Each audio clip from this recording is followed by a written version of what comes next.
नमस्ते, मेरा नाम अंकित कुमार है। मैंने अभी मास्टर एमए पीएसएम कंप्लीट किया है। मेरे साथ दो दोस्त हैं जो कि एमए पीएसएम से है। आज का ये जो वीडियो है, इसका डिस्कशन का टॉपिक है, इन्होंने एमए पीएसएम का प्रिपरेशन कैसे किया था, कौन से बुकलेट पढ़े थे, सोर्सेज क्या थे, और 2 साल में इन्होंने बेसिकली यहाँ क्या सीखा, अपॉर्चुनिटी क्या है एमए पीएसएम में। तो आइए जानते हैं। तो मेरे साथ निमिषा है, जो मेरी क्लासमेट है। वो एमए पीएसएम 2020 से 2022 उनका एमए पीएसएम जस्ट अभी कंप्लीट हुआ है और उन्होंने पीएचडी का एंट्रेंस दिया है। आइए उनसे मैं पूछता हूँ कुछ क्वेश्चंस रिगार्डिंग एमए पीएसएम। हाय निमिषा। हेलो। कैसे हो आप? हेलो, मैं ठीक हूँ। मेरा नाम निमिषा है। मैंने यहाँ जेएनयू से ही अपना ग्रेजुएशन किया है चाइनीज़ लैंग्वेज में, और फिर मैंने अपना मास्टर्स जेएनयू से ही किया है पीआईएसएम में। ठीक है निमिषा, आपका ग्रेजुएशन आई थिंक चाइनीज से था। हाँ, है ना? हाँ, आपका ग्रेजुएशन बीए चाइनीज से था, जेएनयू से ही था। तो आप लैंग्वेज से आईआर में पीआईएसएम में किस तरह से आए? पहले तो मुझे इंटरनेशनल रिलेशंस में ज़्यादा इंटरेस्ट था। ओके। तो मैंने फिर पढ़ना शुरू किया, और क्योंकि ग्रेजुएशन में हमारा ऑप्शनल सब्जेक्ट्स लेने होते हैं, तो उसमें वहाँ से मेरा इंटरेस्ट ह्यूमैनिटीज़ में ज़्यादा डेवलप हुआ। तो मैं सोचा कि चाइनीज़ अब पढ़ ली है, उसको एज अ टूल यूज़ किया जाए आईआर के फील्ड में जाने के लिए।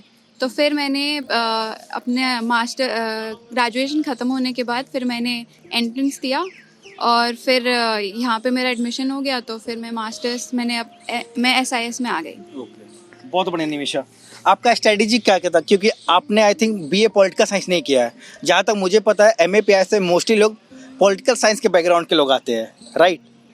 तो आपने प्रिपरेशन कैसे किया था? बुक का सोर्सेज क्या क्या थे? तो जैसे अगर आप लैंग्वेज पढ़ते हो तो आपका सोशल साइंसेस से उतना कनेक्ट नहीं रहता।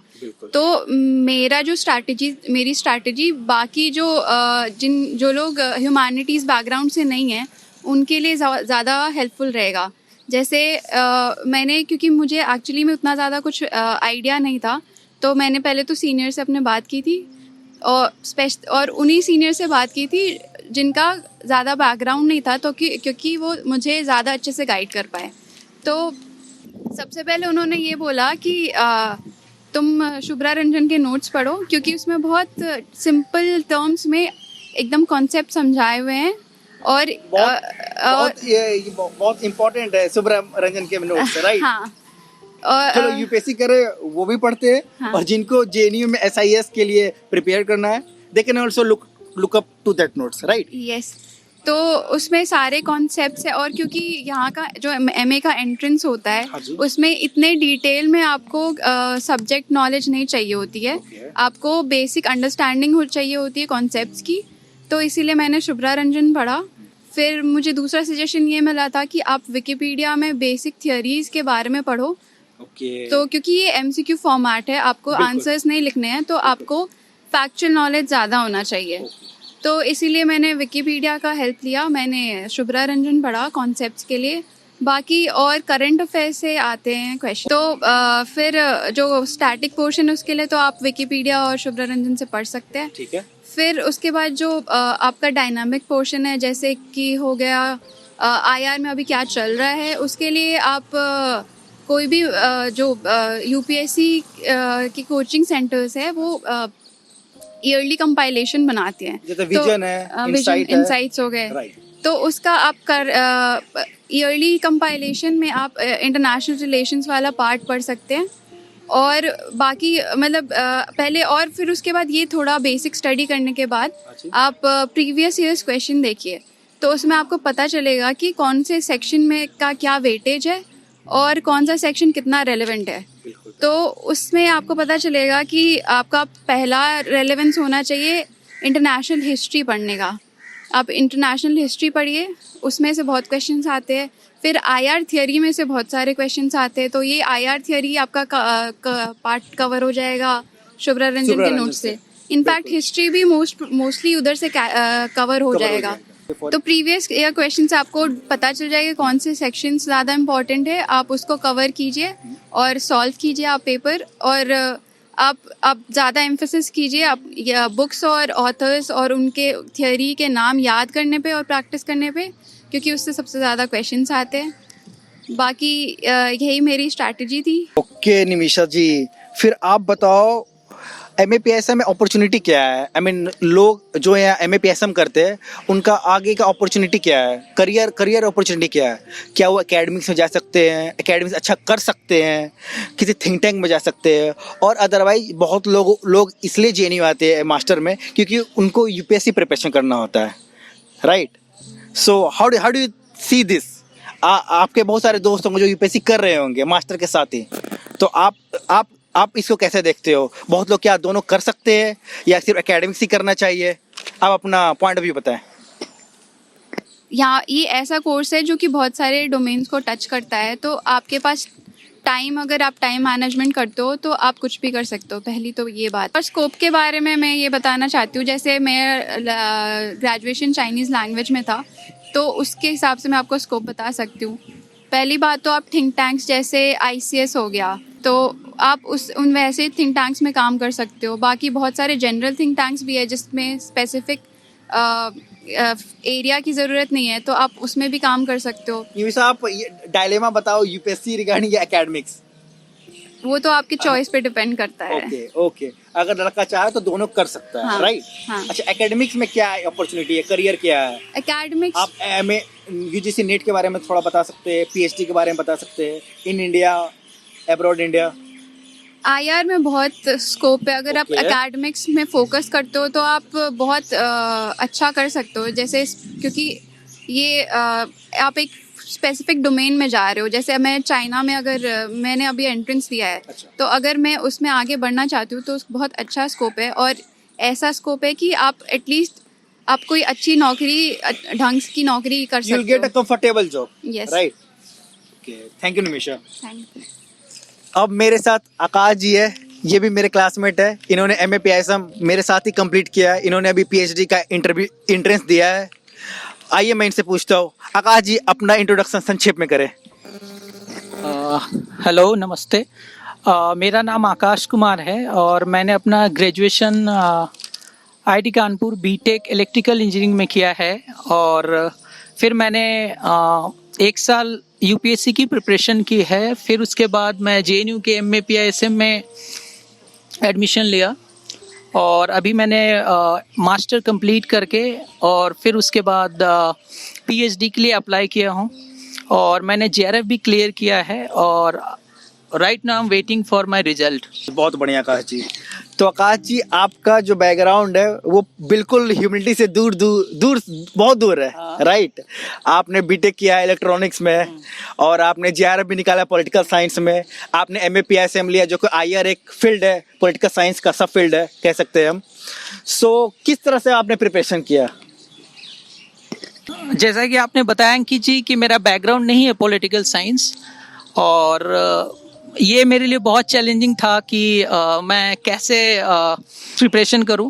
बट जो स्ट्रैटेजी थी मेरी, मैं उस पर ये बोलना चाहूँगा कि मैंने सिर्फ 5 साल की प्रीवियस ईयर क्वेश्चन की थी, और सिंस मैंने UPSC का प्रिपरेशन कर रखा था तो वो बैकग्राउंड कहीं ना कहीं हेल्प किया है इसमें। और मेरी ऑप्शनल सोशियोलॉजी थी, पोल साइंस भी नहीं था, तो थोड़ा चैलेंजिंग था। बट प्रीवियस ईयर क्वेश्चन यदि कोई 5 साल का कर लेता है तो उससे आपको एक ब्रॉड आइडिया लग जाएगा कि किस किस थीम को टच करना है। और फिर उसके बाद मैंने विजन की करंट अफेयर जो कंपाइल्ड आती है, ईयरली बुकलेट आती है, उसको अच्छे से किया था। और मैंने उसको पढ़ने के लिए जो बुकलेट का रेफरेंस लिया, जो सोर्सेज लिए हैं, वो नॉर्मली जो UPSC के लक्ष्मीकांत वगैरह है, पॉलिटी, मैंने वहीं से कवर की थी, जो कि बेसिक फंडामेंटल्स मेरा वहां से स्ट्रांग हुआ था। फिर मैंने जैसे कि आपको पहले बताया कि विजन का जो कंपाइल्ड करंट अफेयर्स होता है उसको फॉलो किया था।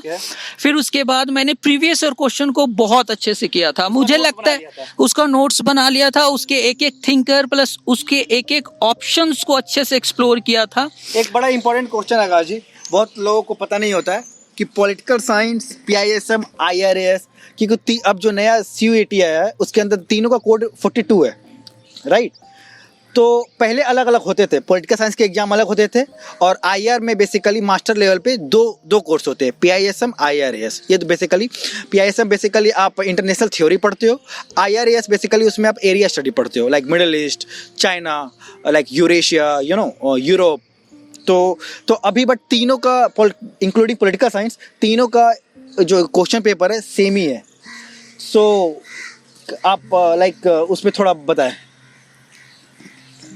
क्वेश्चन पेपर सेम ही है, बट आपको इसमें डरना नहीं है कि आपको पोल साइंस भी पढ़ना है, आईआर भी पढ़ना है और एरिया स्टडीज के भी स्पेसिफिक डिटेल में जाके पढ़ना है। इतना टेंशन नहीं लेना है। एक्चुअली जो पहले का प्रिपरेशन स्ट्रैटेजी था उसी को आपको फॉलो करना है और जो पहले लोग कर रहे थे क्वेश्चन उसी को फॉलो करना है। आप सिर्फ प्रीवियस ईयर क्वेश्चंस जो कि एनटीए की वेबसाइट से आपको अवेलेबल हो जाएगा, या इन केस अगर आप डेप्थ में चीजों को अच्छे से कवर करना चाहते हो तो जो नेट यूजीसी का पोल साइंस की जो बुक आती है आप उसको भी फॉलो कर सकते हो और वो ये सब आपका कवर कर देगा। और करंट अफेयर्स आप फॉलो कर लो, जो मैंने बताया था कि विजन का या कोई भी अगर कोचिंग्स का आप कंपाइल्ड ईयरली जो करंट अफेयर है उसको अगर आप कवर करते हो तो आपका सीयूईटी क्लियर करने में ज़्यादा आपको समस्या नहीं आएगी। और रही बात की जैसे अंकित जी बता रहे थे कि पोल साइंस, पीएसएम और आईआरएस, तो एक्चुअली अगर किसी का पोल साइंस स्ट्रांग है या पोल साइंस के ब्रॉड थीम्स को उसने कवर किया है तो इन दोनों का एंट्रेंस निकालने में उनको कोई दिक्कत नहीं आएगी। और ये सिर्फ एक फेरी में ये दोनों डोमेन हैं, बट मेन जो कोर है वो पोल साइंस है। अगर आपका पोल साइंस सही है तो आप इन दोनों को अच्छे से कवर कर सकते हो। आकाश जी, अब आपने एमए पीआईएसएम 2 साल कंप्लीट कर लिया है, 4 सेमेस्टर सक्सेसफुली कंप्लीट कर लिया है, congratulation for that. Thank you. तो आप बताओ, जो पिछले 4 सेमेस्टर में कंटेंट क्या था, बेसिकली पढ़ाई क्या होती है? एटलीस्ट आप पीआईएसएम के बारे में तो बता ही सकते हो। और दूसरा क्वेश्चन इसके साथ ही, आगे अपॉर्चुनिटी क्या है? क्योंकि हर इंसान को पीएचडी नहीं करना है, रिसर्च स्कॉलर नहीं बनना है। They want to go for SSC, they want to go for NABARD, any ये लाइक ग्रुप बी एग्जाम। तो क्या वो बंदा यहाँ मास्टर करते हुए वो उस एग्जाम के लिए जा सकता है, तैयारी कर सकता है? क्या यहाँ ऐसा अपॉर्चुनिटी है, इकोसिस्टम है दोस्तों के साथ, लाइब्रेरी में? और इसी के साथ एक और मेरा क्वेश्चन है, यूपीएससी एकेडमिक्स बहुत इंपॉर्टेंट क्वेश्चन है, क्या ये डुएबल है या नहीं हो सकता है? लोगों को अलग अलग करना चाहिए। एक ऑप्शन ये है कि जैसे आपने पूछा कि एमए के दौरान एक्सपीरियंस क्या रहा है, तो एमए के जो कोर्सेज थे, हालांकि ऑनलाइन हुआ था, उस समय कोविड चल रहा था तो हम लोग फिजिकल क्लास नहीं कर पाए थे, बट जो भी ऑनलाइन में हुआ उसमें ये था कि फर्स्ट 2 सेमेस्टर में, पीआईएसएम की बात कर रहा हूँ, एमए पीआईएसएम की जेएनयू में, कि काफ़ी अच्छे प्रोफेसर थे। और फर्स्ट 2 सेमेस्टर था जो वो बेसिक इंटरनेशनल रिलेशन के जो थ्योरी पोर्शन है, जो मेजर थ्योरीज है इंटरनेशनल रिलेशन में, उनको कवर किया था। लिबरलिज्म, हाँ, पॉलिटिकल थॉट हो। तो फिर बाकी 2 सेमेस्टर में कोर्सेज ऑप्शनल थे जिसमें आप स्पेसिफिक एरिया के कोर्सेज ले सकते थे, जैसे चाइनीज का आप कोर्स ले सकते हैं, साउथ एशिया का कोर्स ले सकते हैं, यूनाइटेड स्टेट्स का कोर्स ले सकते हैं। और प्रोफेसर बहुत एक्सपर्ट थे अपने एरिया में और काफी अच्छा एक्सपीरियंस रहा है, एक ब्रॉड व्यू पूरे how the world works and how the units interact with each other, these things are very clear. अगर आप ये कोर्सेज करते हो तो काफी अच्छा है। फिर अपॉर्चुनिटी के बारे में आपने बात की, तो अपॉर्चुनिटी में यूजुअली ये होता है कि मास्टर करते ही कई बच्चे सिविल सर्विसेज की प्रेशर में लग जाते हैं, बीट यूपीएससी, बीपीएससी या state PCS, other state PCS. कई लोगों ने निकाला भी है, एमए करते हुए निकाला है, निमिषा ने बताया। हाँ।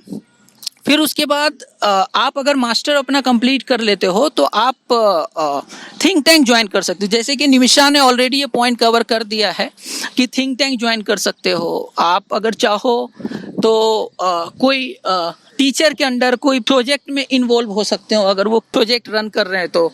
और फिर उसके बाद आप फुल ऑन यूपीएससी कर सकते हो। एकेडमिक्स में यदि आपको जाना है तो पीएचडी कर सकते हो, not from India, also from abroad.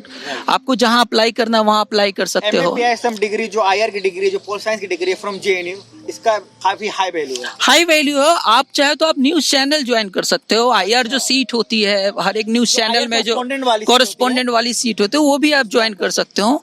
और अभी बहुत बहुत अपॉर्चुनिटी है, मतलब ये इवॉल्विंग चीज है, इंटरडिसिप्लिनरी है। इसलिए जैसे कि निमिषा ने बताया कि सारे फील्ड को ये टच करता है, तो इसीलिए इसके जो आउटकम्स है, इसके जो प्रोस्पेक्ट्स है काफी ब्रॉड हैं और इवॉल्विंग है। मतलब एन नंबर ऑफ अपॉर्चुनिटीज है इसमें। और आप सब आओ, यदि आप लोग प्रिपरेशन कर रहे हो तो आप सबको आना चाहिए और इस कोर्स को एक्सप्लोर करके इसके बाद जो आउटपुट है उसको आपको ग्रेटिफिकेशन में लेना चाहिए। धन्यवाद आकाश जी, आपने काफी विस्तृत रूप में अपना वक्तव्य दिया। Thank you to all my subscriber, thanks for watching us. Thank you to all my subscriber. अगर कोई सजेशन आपको हो तो आप कमेंट कर सकते हो। अब आगे वीडियो मैं लाते रहूँगा। Thank you again.